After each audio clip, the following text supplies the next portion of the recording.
Welcome to Cutting Edge Catholics, a podcast of renewal, reconstruction, and resistance by voices within the independent Catholic movement. For more information on inclusive Catholicism, please visit extraordinarycatholics.faith. And now, meet your hosts, Reverend Dr. Trish Sullivan-Bonney and Reverend Dr. Jayme Matthias. Welcome to Cutting Edge Catholics, a podcast of renewal, reconstruction, and resistance. I'm Father Jayme Matthias. And I'm Reverend Trish Sullivan-Bonney. And for this episode, we welcome a very special guest, Reverend Trish. Well, I discovered this remarkable person at the beginning of COVID, and I want to thank Reverend Jim Keat for joining us today.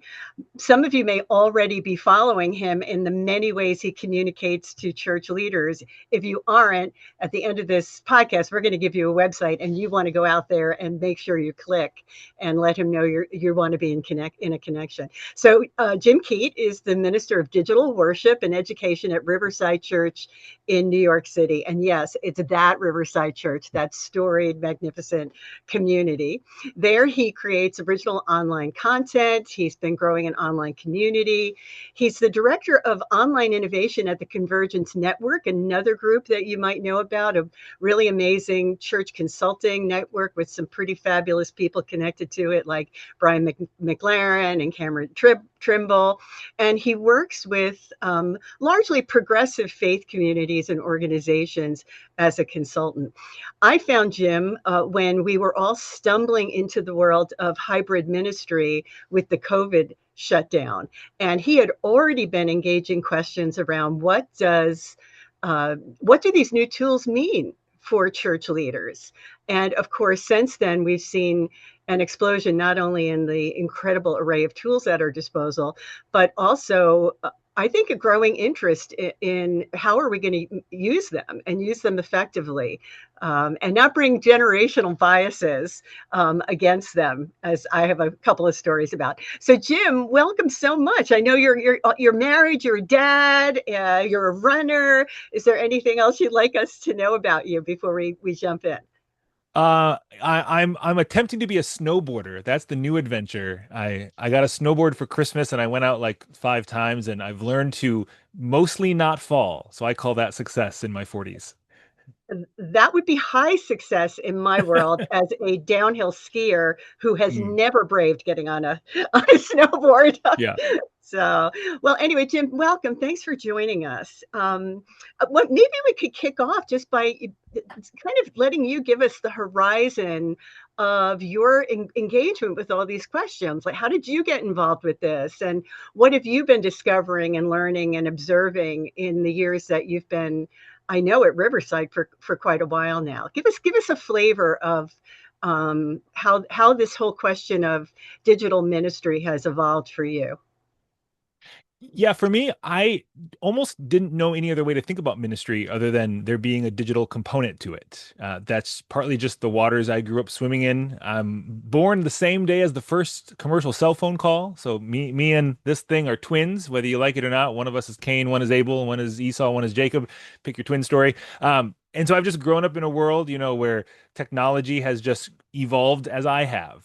I came of adolescence and learned of, email and, Napster and all those things in the 90s and the early aughts and everything. And so my earliest time in ministry, it just felt like, of course, I'm going to be playing in these digital sandboxes. This is just an extension of the world as I'm coming to know it. I had no contrast of ministry before and ministry after, and nor do I have the overwhelming immersion of ministry beginning in the midst of an algorithmic driven machine that we find ourselves in. So it was kind of fun to come of age at the same time, although I think that the internet evolved much quicker than I did, for good or for ill, mostly for ill probably. But then it was really in seminary. I remember they made me learn Greek and Hebrew, which is a good thing to learn in seminary. And then I decided to teach myself HTML and CSS because I thought those would be useful languages for the future of the church, maybe even more useful than Greek and Hebrew. I know all of them about equally, meaning I know where to turn to parse a root stem, and I know my way through a WordPress plugin if I need to really look for something, but I'm not going to be the expert in either field. But I just wanted to swim in all those waters. There was always ways of bringing digital into the ministries I did. My first years as a youth pastor, the youth group had a blog on Zanga, if you remember that old blogging website. So we started there because that's where the kids were. They were on Zanga. It's like, okay, let's have a Zanga for our youth group so we can be in that space. When I was pastor at another church in Grand Rapids with middle schoolers, I would make short form videos before that was all the trend. It was the ministry was called 56 for fifth and sixth graders. So we did 56 in 56 seconds so that the parents could get an idea of what their kids were going to be learning. And then I made a 1 minute, 56-second video for the small group leaders because I just wanted to communicate in ways more than just one more email, one more missed message. And then it's just continued since then. It's just been a scratch I haven't stopped itching. Let's try a podcast as part of this, extension of a ministry here. Let's take seriously what the internet could be as a place for connection and engagement. And I remember it was even, 2015, maybe 2016, back when Twitter was still fun. I tweeted, virtual isn't the opposite of real. It's the opposite of physical. They're both real. And back in 2015 or 2016, it was like 2 likes, crickets. I remember sharing it at a conference. I was talking about some digital stuff again, like 2017, 2018. Cool thought, interesting concept. And then 2020, I retweeted that tweet because we still used Twitter back then. And it was like, oh my goodness, I've never thought of this before. Because the difference was in 2020, we were all thrown into these digital deep ends, realizing and experiencing that digital isn't the opposite of real, it's the opposite of physical, but they're both real. So my whole life has just been splashing around in these waters, seeing, throwing spaghetti against the wall, seeing what sticks. My life at Riverside has always been focused on online stuff, but for the first few years, I was in New York and I was a part of the communications team. I was the Minister of Design and Digital Strategy, or some made-up title like that. I was the Director of Communications for a while. And then in 2019, my wife and I made a shift where we started traveling full-time, living in an Airstream, because why not? And my role shifted to become Riverside's digital minister. And summer of 2019, when you make a shift like that, there were plenty of congregants and colleagues. I actually talked to some congregants on Sunday who confessed this was them, and they said, what the hell is a digital minister? But then fast forward summer of 2020, and it's, oh, thank God we have a digital minister. It's not that Riverside started doing digital ministry when I began that role, but we began doing it with a little more intention and care and hopefully pastoral and theological competence behind it. And then in 2020, everyone became a digital congregant. So we all began swimming in these waters and experiencing what an online worship service was. The fact that there were some congregants that said, it's really nice that Jim and his team started this live stream thing. And I'm like, we've been live streaming for a decade, Alan, and I don't even push any of those buttons, but I'll pass on the praise. So that's largely where it began for me, some of the ways I've waded through it. And here I am, still at Riverside a decade later and having a whole lot of fun continuing to do this. Reverend Jim, what a delight to make your acquaintance and to have you with us today. I'm just fascinated to be with you, first of all, in the presence of a real pioneer in digital ministry. But I'm wondering, all of these concepts would have fascinated beyond belief all of our biblical ancestors, all of our ancestors in the faith, because, for them, they lived in a very physical world. So for us to be now in this virtual world is just so intriguing, the possibilities. Tell us, for the sake of our listeners who are joining us and who haven't thought very deeply about virtual ministry, how it is that, for instance, what it means that now that we're taking this church, this thing that we did physically for so many centuries, now into this online virtual space, and what it might mean for the reshaping of how we understand church today. Yeah. Well, I mean, you're right. It's not church unless we're all in the same physical space, right? Who would ever think of writing letters and sending them to communities across geographic distance and hoping that that becomes a real meaningful relationship? Oh, wait, it's in this book too. That's part of my biggest point with all this is we're not really doing anything new. We're just leaning into the continuing evolution of communications technologies that have been happening ever since the New Testament was in process of being written. So I hope that this would have been the direction that Paul would have been writing emails as epistles. He would have been on TikTok or YouTube Shorts putting his messages.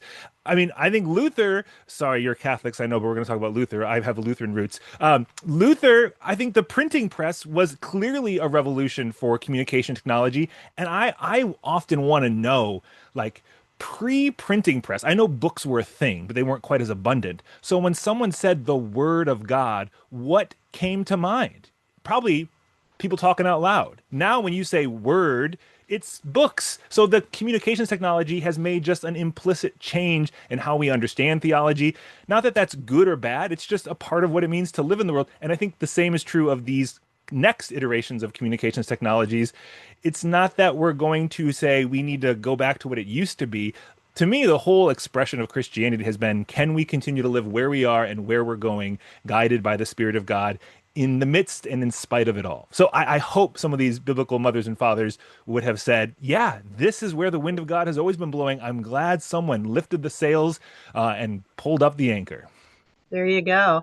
And I did a PhD in ecclesiology, and one of the things you'll get out of that is a very clear recognition that the church has been enculturating since, the upper room. I mean, the church is always engaged with culture. Yeah. And I remember when we started doing we were a small community. We were about 30 something people. So we decided we'd just go on Zoom and we would have mass on Zoom. So what proceeds to break out in my micro denomination is this fabulously Roman Catholic dialogue about, can you have a valid mass online? Is that licit? All of these things that actually we don't have canon law. We don't have liturgical law. So you're actually adopting language and thinking from our family of origin, as I like to call them. And it was pretty amazing, the pushback I got when I referred to what we were doing as mass. And the only way I could kind of tamp down one very loud voice in my life was to say, and it was not within our congregation, was to say, we will leave it up to the Holy Spirit as to whether or not she wants to come or not. Yeah. And, and not be fretting over these technicalities, which is very Roman in so many ways. So to this day, we have a hybrid liturgy. And, so one of the questions we've had to engage is, what does it mean, since we do, in our movement, we really are trying to retrieve what's most beautiful and meaningful and life-giving about our tradition. One of them would be, for me, a phrase from the Second Vatican Council that calls us to full, active, and conscious participation in the Mass. So I made a decision never to stream, because I watched what streaming does. I saw streaming in the 60s. It was coming out of St. Patrick's Cathedral onto Channel 5 in New York City, where my little sweet Grandma Sullivan would be dialed in watching the Mass at the cathedral. That was streaming, not the way and it was very passive, and you could get up and disengage, and your grandchild could come in and interrupt you and whatever. So I'm wondering, what have you been observing and learning about, particularly I want to start with worship, but then I also want to get into the communication piece. But for those of us who are still doing, some kind of worship involvement with all these new tools, what have you been observing? What do you think is exciting? Have you seen anything unusual or different? Would love to hear from you about that. Yeah, I love that. And at Riverside, that's where a lot of our energy goes, because that's where there's a lot of participation and people showing up. So you play where the players are, you work where there's momentum, and then you can constantly raise all get all the water rising, so all the boats rise too. But when it comes to worship, one thing I remember, even again pre-pandemic, talking with a former worship minister at Riverside about, because we were live streaming then to a much smaller online congregation, and we even had conversations about how can the experience of worship online be more than just peeking in through the window and watching church happen.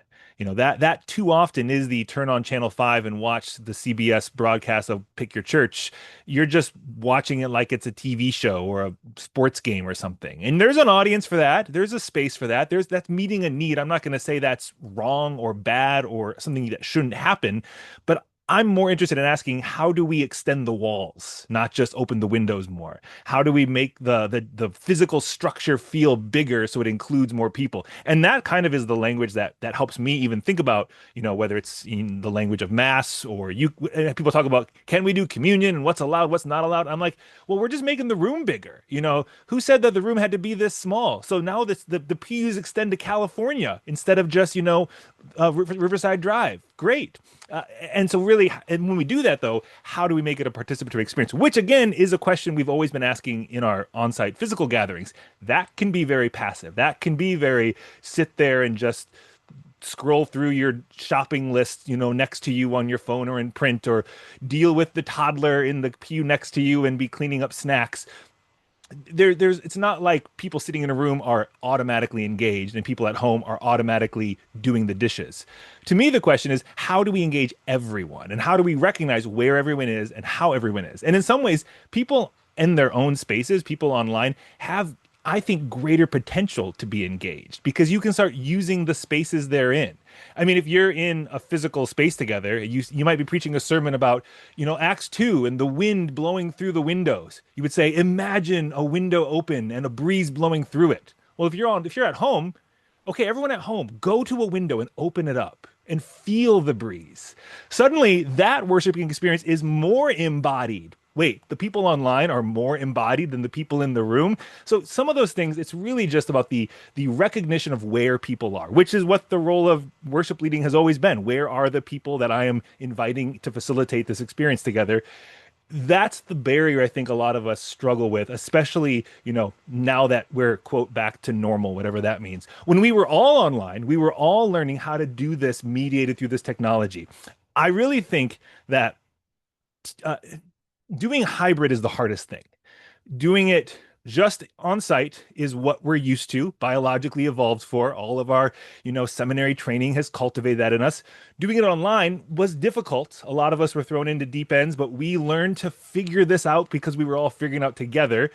And now it's this middle piece that I think is the hardest, because when you're in the physical room, you just look at the people in the room and then you ignore the camera. And so you spend all your time doing this. Oh, and if you're online, and then back to this, the norm becomes the people in the room. So it's really rewiring how we even recognize where the people are, how the people are. So at Riverside, we do a lot of things to try to be aware of that. We're in a hybrid space. We're live streaming on YouTube. We have a lot of people online.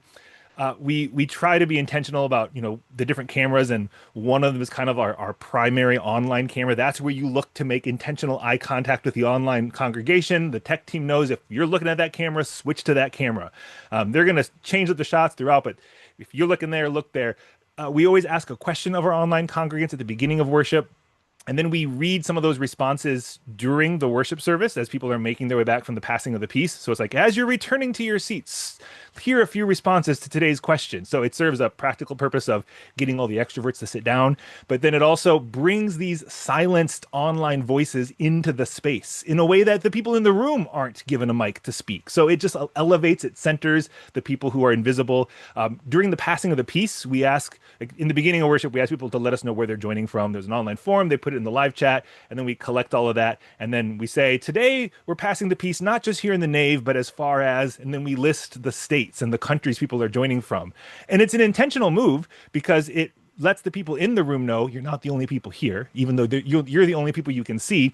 And it lets the people online know, we know you're here. So when Bob hears Kentucky, he knows that's him. When Ronald hears Texas, he knows that's him. When Davana hears, South Carolina, she knows that's her. So it lets people feel like they aren't ignored or overlooked even in those experiences. So those are some of the ways we integrate it. And then the other thing we do is we recognize sometimes things just need to be separate but equal. So like on a communion Sunday, and I know we're wading into communion theology and practicality, but that's a whole other conversation. We'll have communion happen in the room. And then for a long time, it had always just been, and for those of you online, you can practice communion with whatever elements you have in your home. That was it, just the statement. We said that's kind of, the epitome of peeking in through the window and watching church happen. So about a couple of years ago, our online congregants had the idea, and we've been doing it ever since, and we just open up a Zoom space during the YouTube live stream. We have a QR code on screen. There's a link on the lower third. And then typically it's myself who's there, then I do dress the part and wear the whole pastor garb. And I just facilitate a communion space for us there. And we recognize that, set apart, holy doesn't mean, well, I don't want to get too theological. I would say it just means it's set apart for this specific purpose. So whatever they brought, whether it's their bagel and coffee, which we had this past Sunday, or whatever the elements are, they are set apart for that moment. And we say, what are we bringing to our communion potluck today? And people put it in the live chat, and we show it there together on screen. And we say, even if you're by yourself, communion is a reminder that you are not alone. And so we take 7 minutes, and it's the most important 7 minutes of my month. And then we go back to watching the live stream. So that's an example of some of the things we try to be intentional about, and the ways we make the hybrid experience intentionally hybrid, and then we make some things specifically online or specifically on site when it comes to worship. Reverend Jim, your words lead me to think of sort of like the two sides of a coin with respect to digital ministry. For those of us who are part of the independent or inclusive Catholic movement, there's just something beautiful about the inclusive nature of digital ministry, how it is that it brings in all sorts of people, especially we find here at Holy Family Catholic Church, there are various people who self-identify as Roman Catholic who don't have the courage to step into our church, but who might click into into our Facebook page or our YouTube live and, just see what's happening at Holy Family. There's something very beautiful about that sort of inclusive nature where everyone feels that they can step into that. There's also the other side of that coin, though, where I, as a former Roman Catholic priest of more than 10 years, am left feeling, what are the limits of digital ministry?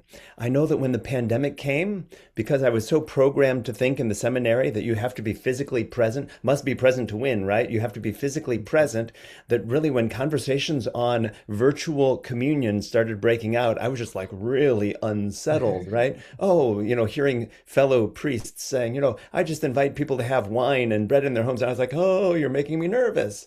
But I start to rethink these things about the real value of this. I was recently contacted by a person who wanted to go to confession, celebrate the sacrament of reconciliation by phone, something that we're told in the seminary does not happen. And yet I'm thinking to myself, cannot God's grace be large enough to work through a phone line just as easily as through that dark box in which two people traditionally sat? But I'm wondering what the limits are, Reverend Jim. For instance, I've not heard of anyone being baptized virtually. So I'm wondering if you might address, both sides of the coin, the upside of this, but also, are there any limits to digital ministry? I'm thinking especially in terms of technology limits. I love technology when it works, and there are times when it doesn't. So I'm wondering what it is that you and or others, what wisdom you have to share with respect to what do we do when it doesn't work? Yeah, there's a lot there. And the limits is a good question. I think a lot of this to me comes down to this digital stuff can easily be seen as like, let's start a new ministry. It'll be a digital ministry. We have our kids ministry, our social justice ministry, our older adults ministry, and our digital ministry. And if you kind of look at the clergy roster at Riverside, that might be what it looks like. But I'm not a silo. I'm I seep through all the cracks, because the minute digital becomes its own separate thing that doesn't touch the other things, we've missed the point. This is not just a thing you add on to the church. This is a way we reimagine what it means to be church, because it's inviting us to actually be present in how people are existing in the world today. So I offer that as a bit of a preamble, because to me that helps change the conversation around limits and possibility and what should we be doing, because the honest answer is every pastor who sends an email is a digital minister. You just might be sending pretty poor emails, but you're already doing it. You're engaging in, you're doing pastoral care in digital ways. Why was this not taught in the seminaries in the 1960s? Because email wasn't invented yet. Why wasn't confession allowing for telephones? Because when confession began, there was no such thing as the telephone. And to me, that's the thing. So much of, and I'm going to show my theological cards a lot here, but I think that we get so fixated on doing it the way it's always been done and not recognizing, how did it even begin? How are we given that cultural context out of which it emerged? So I'm less interested in the specificity of bread and wine, because if you really want to get specific, you got to also be in an upper room, and it has to have someone there who's going to betray you the next day, and someone who's going to say he's going to defend you, but he's going to bail on you. If you really, no, we just take the one little element in a certain word.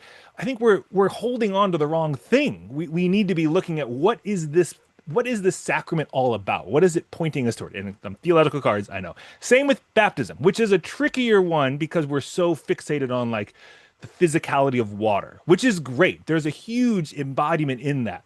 But I think it can feel like the church invented the concept of bread and wine and a ritual bath. We inherited those. They came from somewhere. And so it makes me wonder if Jesus were to, in the 21st century, do a ritual that gave us the same meaning that communion does and the same meaning that baptism does, what would it be? What would it emerge from? I don't know, but to me, that's the question I want to ask. I'm more interested in like, it's the finger pointing at the moon. I don't want to get so fixated on the finger that I miss out on the moon. So how do we do baptism online? Well, my first question is always, what is the purpose of baptism? So that should impact how we do it on site as well as online. So I haven't had to answer that one practically yet, but if you push me hard enough, I'll probably make up some sort of an answer. But that's at least how I approach it, is recognizing the ground out of it emerged, knowing that's not the ground I'm in today, but I'm not going to disregard it. But I want to follow the root system to see how it might continue to grow in this moment and in this space today. Yeah, and we faced a variation on this in the ECC during COVID because we had two candidates ready to be ordained deacons and a bishop who couldn't travel, health reasons, age, whatever, in that area of the country. And so we had just a storm of conversation at the next level of the tradition and the sacraments and the laying on of hands and the anointing and everything that goes with that sacrament in our tradition. We went on to Zoom, as I mentioned, and unbeknownst to us, as wonderful as that was, it was also very problematic because Zoom to this day does not do well with music, as you know, I'm sure. And yet we were having this incredibly engaged worship with people reading remotely and sharing their prayers in the prayer of the faithful. And and in fact, it wasn't until we went on Zoom that it hit me that how priest heavy the Catholic liturgy is. That the priest has just about every word in the conversation. And I had written part of my dissertation on the dialogical mass and how I think that forms us, this idea that we're speaking to each other and to God. And I was a little in shock. And so suddenly I realized I had to start giving away some of these prayers. So to this day, prayers that are traditionally the prayers of the priest are now prayed by community members. And I know some of my colleagues wince at that. How can you be doing that? Well, I don't really think it matters that my voice has the prayer after communion. I don't believe that. On the other hand, when we went back into physical space, I had some people in our community go, "What a relief, we can get off Zoom now." And I was like, "Oh, really? Like, what about those people in Massachusetts, and the guy in Salt Lake City, and the couple in Texas, and the gal down in North Carolina? And how about those 4 households in Cameroon?" Right? So it was like, I said, it would be like me coming in on Sunday and going, "Okay, Tom, you can stay. Diana, you can stay. Jean, you have to go. Mary, you have to go. Steve, you're married to Mary, so you have to go." It was preposterous that we would give it up. But then it was a whole other curve of, oh my gosh, you're telling us this is the new normal? So when people come into our space and they see a television at the front of the room with, 30 different households dialed in, it's jarring. I have to talk to people before they come in to say, "Now let me shape your expectations, because this is not going to be, typical." So one of the things I've really appreciated about you, Jim, is that, you really have demonstrated that there are a lot of also communications tools out there that we can take advantage of to build relationship. I love that metaphor of extending the walls, opening the space. I did notice when I looked at your page that you do not have Facebook on there as a link. So tell us all about like what tools you use and why you use those tools and how you use them. I'd love to hear more. That's a growth edge for me, and I think for a lot of other folks. Yeah, I mean, I'm on Facebook because it seems like demand of my life in the world and the work that I do, but I don't necessarily. I've always had a hate love relationship, and I'll put hate first, intentional there. You know, I think though there's so many platforms, it's easy to become overwhelmed to thinking I have to just catch them all. And I think, the minute you try to do everything, it's obvious to know you end up doing mostly nothing. Why half-ass everything when I can full-ass at least one or two things? So I think I want to learn about all the online spaces and platforms because I do have the unique privilege of this being like the thing that I get to focus on. A lot of pastors are doing all the things and then integrating digital into it. And that is a real challenge, especially there. You have to say, where do I put my limited amount of time and attention and energy? Where do I feel called or compelled to spend time? I never think that you should spend your time on a space that just is emotionally draining for you just because you think you have to show up there. At the same time, I think you can't just go to the space that is just fun for you and wait for everyone to show up. I think part of being a pastor is asking, where are the people and how do I show up where my people are? And that might mean the people who are showing up in your space. So you're going to go to their favorite bar instead of yours. Or it might be the people you are called to work with, a certain group or identity or demographic, and where do they show up? So I think the same is true in online spaces. Where are your people? Where are they showing up? And then how do you, as someone who is called to do this work in ministry, show up there as well? Personally, YouTube is my favorite space. Just feels like it has the least amount of baggage behind it. And I also think that if I had to bet in 10 to 20 years which of these online spaces is still going to be around, it's probably going to be YouTube. The others might exist in some ways. Facebook will be a country or something by then, but I think YouTube will still be, basically what it is today, but hopefully better. But really, when it comes to all the things I could use for digital ministry, the two most important digital ministry tools that I use most regularly in my back pocket, and if I didn't have them, I feel like I would have to reimagine how I do what I do. Email and Zoom. Those are it. Those are the go-to. TikTok is fun. Well, less fun than it was a couple years ago. Instagram is interesting. All these spaces I like to play in them and I connect with amazing people in them and I'm grateful for them. But when it comes to the work that I'm doing to, actually cultivate community and be a pastor with people, it's email and Zoom. Maybe part of that's demographic.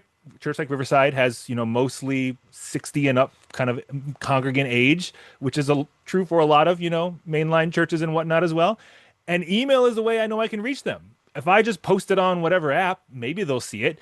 Email is also one of the few digital spaces that isn't mitigated by an algorithm. Mostly. Sometimes Gmail messes with that, but not too badly. But like if I post on Facebook, I have no idea if you're going to see it, if the algorithm deems it good enough to be seen, which I know there's reasons for that. But an email, I know it's going to get in your inbox. And, even some of the fancy email tracking, I can know if you opened it, if you clicked on it. I have the ability to know what you did with the thing I sent you.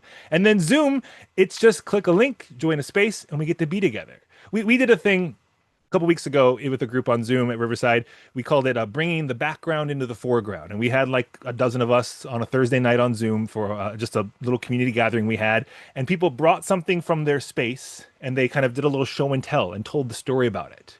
And then a couple weeks later, people had some invitations to write some haikus. We called it Haiku, Nice to Meet You. So, hi, nice to meet you. And they had to write a haiku about something that impacted their faith, something that impacted their life. And then a third one was just tell us about yourself and write any of the three. And so people wrote these haikus, read them, and then kind of unpacked the story. These were some of the most connected moments I've had with congregants across the country. And all we needed was Zoom. In fact, you couldn't do this in other ways. If it was done on like TikTok Live, that's just a monologue or a dialogue with the comments. But Zoom allows it's the closest thing to that sitting in the same room. We just made the walls bigger, and I know the word incarnational, carne means flesh, but I think the root of that is less about the thing that is connected to my bones and it's more about being present. And I think Zoom, I found, is really what lets me be present with people wherever, however they are. The other tools are good because that really taps into the whenever they are. Zoom is the live action moment, but when it's on these other spaces, it allows people to have the experience in an accessibility that was beyond the confines of their availability in that moment. But yeah, somewhere in there was your question, and I led to 5 different answers, I think. Yeah, well, one of my challenges has been, so I agree with you about email, and I don't think any of us could live without it. Truth is, I changed careers in 97 and moved from I had a marketing communications firm that served the information industry. So I was like totally embedded in all of this emerging stuff. Yeah. To a church where nobody had ever heard of email. We weren't even using email at the church. It was just not, not part of life there. So I had like kind of a jump start because of my prior career. One of the things I've noticed is that my 30 something and 20 somethings don't want to be emailed. They want to be texted. And then that's a whole other thing. Like now I've like, if I'm going to communicate with our musicians and ensemble, it's got to be a text. I really try hard not to use email because I know half of them are not going to look at it. So it's also like figuring out how to stay current with what, not what serves me. It would be a lot easier if people would just be nice to Trish and open their email. No, what serves them is the question, right? Jayme, you looked like you were ready to ask something, so I'll kick it back to you. Reverend Jim, I'm enjoying this conversation so much, and one of my questions has to deal with cautions and/or yellow flags when it comes to digital ministries. One example that comes to mind for me is sometimes when I scroll through social media, for instance, I see these videos put out by young adult altar servers in the Catholic world who will do like their own humorous takes on various parts of the Mass. And there's something beautiful on the one hand about introducing people to the Mass in humorous ways and getting them to engage. But there's another part of me that asks, is this more than clickbait? There's something about the making a commodity of our faith just in so many other ways that we see happening on social media. So any cautions, yellow flags, anything that you're seeing as you scan the horizon of digital ministry that you might help to open our listeners' eyes to? Yeah, I mean, that is the reality of just keeping your eyes open in the world we live in, and a couple ways to think about this for me. One is just with all the potential murkiness that exists in online spaces, whether it's participating in a platform designed to keep you addicted to dopamine rushes to benefit, the richest of the rich, and we're just the products and the data along the way, to, what is the content being created and what does that do to the experience and to ourselves. In general, I think you can either choose to be like, I'm I'm abstaining from all of it because it's just not the game I want to play. Cool. I'm not going to tell anyone that that's not an appropriate response. But I think for me, when I want to engage in it, to me, it's just saying, okay, it's muddy outside. I'm going to know what boots to put on today. I'm going to be aware of the realities around me and know how to step in and engage in the spaces I'm in. So some of that is, being aware of privacy settings and knowing how this information is being used and just having some consciousness around that rather than just naively thinking, oh, everyone's in this for everyone's best interest, right? And then I think there is the question of like, how do we engage things that feel like it distorts what the experience might be intended towards. And that's where I again think, well, I'm glad this isn't the first time that the church has ever had to deal with that, because I'm pretty sure we can see lots of theological strands, pick your prosperity gospel preacher and say, how did we get there from this same book? So I think we might see some kinds of, expressions that we go, we need to talk about that. And what's often missing is the talking about that. It turns into everyone just goes for attention, and attention builds their own fiefdoms and kingdoms. And then that becomes its own way of distributing the Kool-Aid that everyone thinks is the new normal. And we miss out on the conversations at the root. So my hope would be that these online spaces might make it possible for a different kind of dialogue. Now, we know that on the internet, that's not always true because it's just full of people saying why I'm right and you're wrong, or usually it's people saying why they're right and I'm wrong if I read my comments. So I think part of it is, how do we navigate that humanly? How do we bring, our human dialogue into it? And maybe some of that, even like with the example of, a humorous take on a service that we question, what is this doing to the thing? That taps to me deeper into just what are people trying to do with this space? And it's just the like quick fix of fame and attention. And that's a conversation about what does it mean to be human? And not that that's new. We've always had people drawn to fame and attention, but the tools are now literally dropped into your hand at the age of 4, and you're learning to swipe and scroll and do things. And yeah, it's cute when my kids run around with my GoPro and make little videos, but am I aware of like, oh, how many years until they're wanting a YouTube account? And that's a whole other reality. My kids are 4 and 5, by the way, so I have a little while, I hope. So I feel like I'm halfway answering your question, but I feel like there needs to be a humanity in how we engage with it, both recognizing it's more than just that one moment. It's a symptom of something larger. So we need to address that, and we need to be present in the moment itself. Yeah, I think that's a great answer. When COVID hit, Jayme and I and a group of our friends, all different jurisdictions, got together and said, how are we going to support everybody? Because none of us had denominational resources. I mean, I didn't even know what the guidelines were for convening. I didn't have any bishop in my. We're the only ECC church in Minnesota, so we got together. And one of the first people we talked to was a Paulist named Ricky Manalo, who is, a wonderful liturgical theologian. He's a composer, and he's also been writing from the Catholic perspective on new media. In fact, not long ago, he was at the Vatican giving them a presentation. So one of the things he said when we all got together was, this was coming. It was 10 years out. Yep. And we've all been thrust into this reality, but it's not like you were going to avoid this. So my question for you is, maybe you don't want to do 10 years out, but what should we be thinking now about 5 years from now, 10 years from now? Like, what's on the horizon, or where do you think things are trending that we would benefit from beginning to wrap our minds around it right now? Oh, that's the best kind of question. I mean, I often think, I remember I was in high school at the turn of the millennium. I remember everyone thinking about Y2K going to end the world. And then, there was even I might add as a pastor, so I grew up in the church. There's always the question of like, what's the 21st century church going to be? We're a quarter of the way through it. We are firmly in the 21st century. When do we start asking what's the 22nd century church going to be? I think we maybe asked that question too late last time, and we didn't even know how to anticipate it. All we had was like Arthur C. Clarke giving us visions of the future, but we and then Elon Musk trying to commodify them.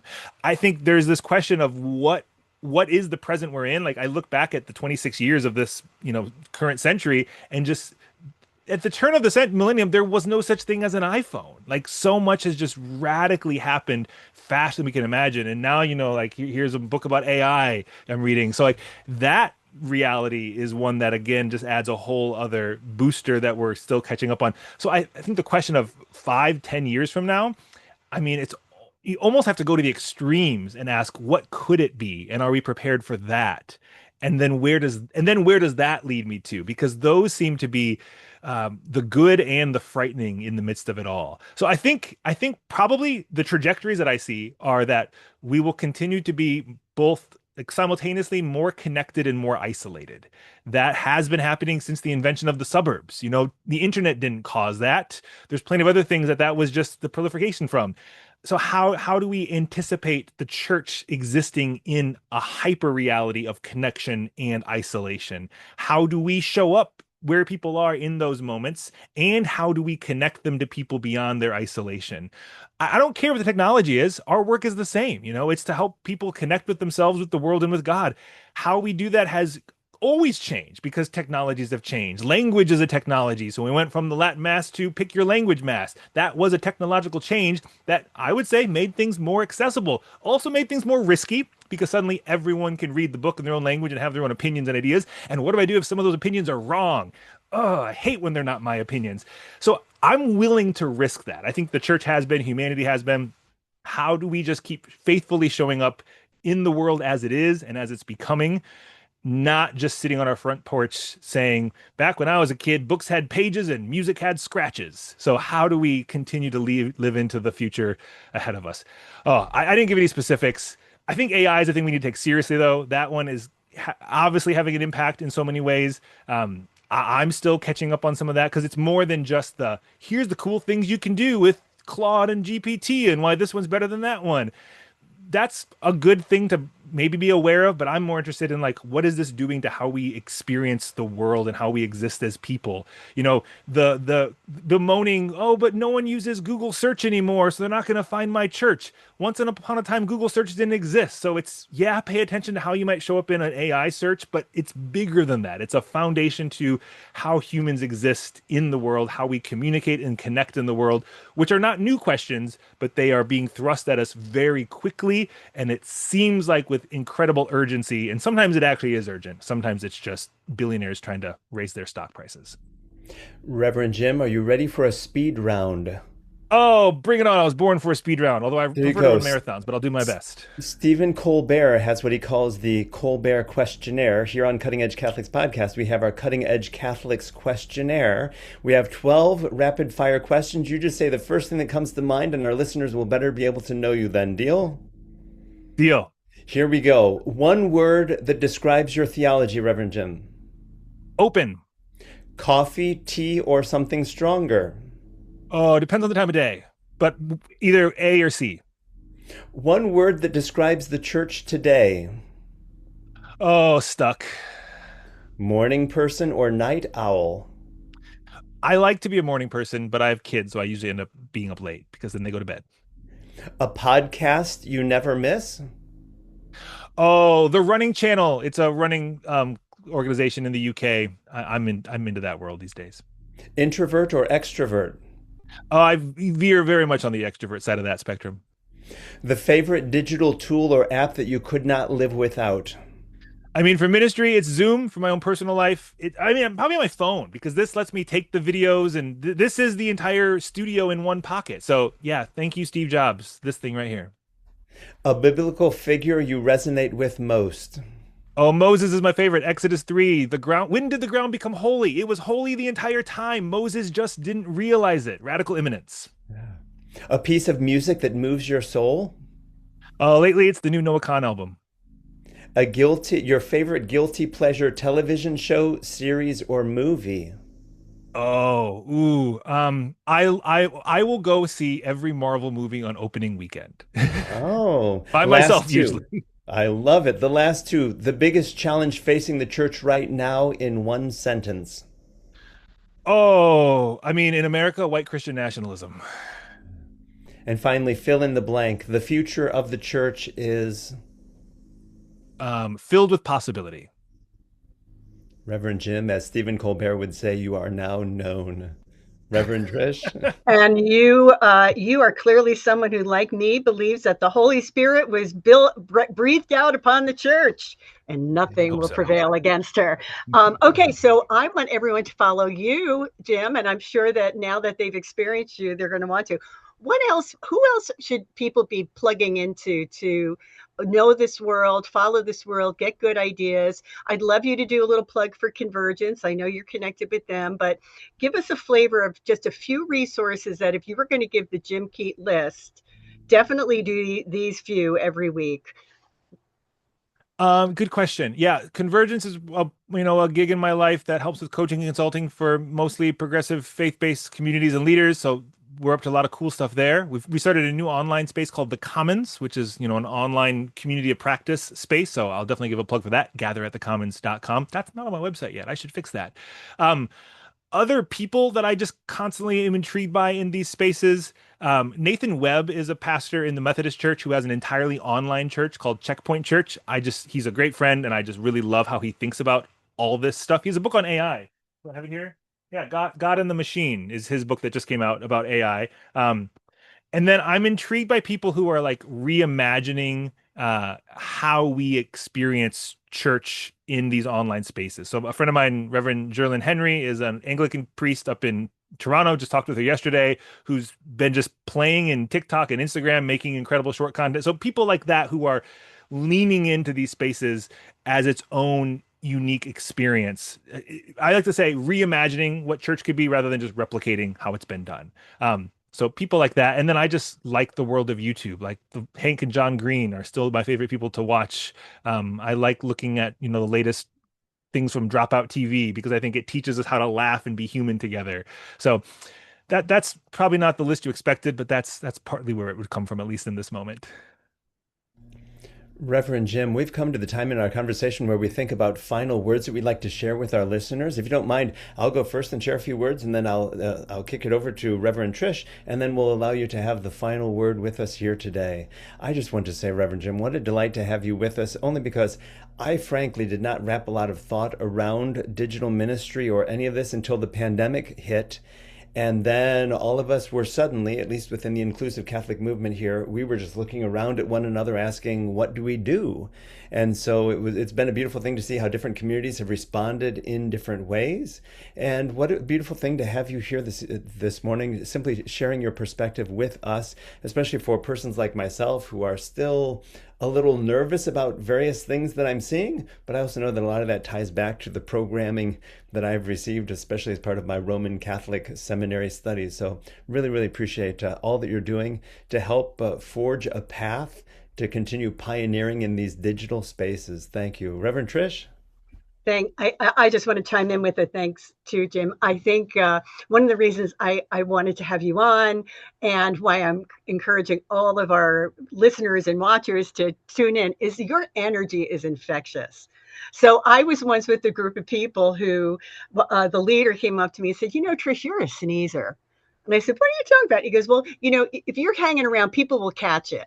And that's how I feel about you. It's like I get energy from you. And so I'm super grateful for that, particularly as kind of a lone ranger out here in Minnesota. We need each other, and we don't have to be thinking just in terms of, who's in the office down the hall anymore, right? We have each other. So thank you so much for bringing that great energy and insight. And I hope maybe it'll be the first of a few conversations as things unfold. So you get to have the last word. Anything you wanted to mention, reflect on, whatever, it's wide open, whatever you'd like to say to kind of close out our time together. Oh, well, thank you. Well, thank you both for just creating the space, inviting me to pull up a chair and be a part of this ongoing conversation and the one we just got to share. I think the world needs more of this, and too often, especially churches, those who might veer to a narrative that leads towards progressiveness and the radical nature of God's love.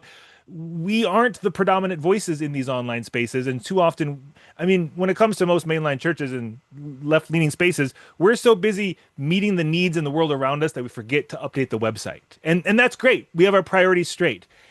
But can we also have a good website? Can we also show up in these online spaces? And so I guess all this is to say, I'm grateful for the two of you in the ways you show up in this space, in these online spaces.